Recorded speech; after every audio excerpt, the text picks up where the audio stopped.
Tramontana may not be the most recognizable small auto manufacturer out there, but the Spanish company has been building its outrageous-looking sports car for nearly 10 years now, kicking off production in 2007. At the SEMA show in Las Vegas, the company teamed up with interior specialists at Vilner to create something that should make even the wealthiest enthusiasts blush. With the exception of a few buttons and controllers, nearly every inch of the cockpit was recreated by Vilner. The gold accenting on the seats is finished in a lizard-textured leather. The steering wheel, dash, side panels, and even the seatbelt are all finished in gold.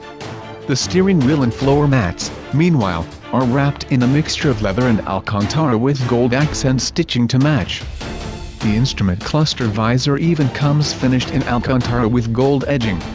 Under the hood lies a 5.5-liter Mercedes-Benz biturbo V12 producing 888 horsepower, 662 kilowatts, and 678 pound-feet, 920 newton-meters, of torque.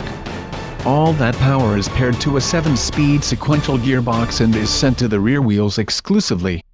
The Tramontana tips the scales at just 2,975 pounds, 1,268 kilograms.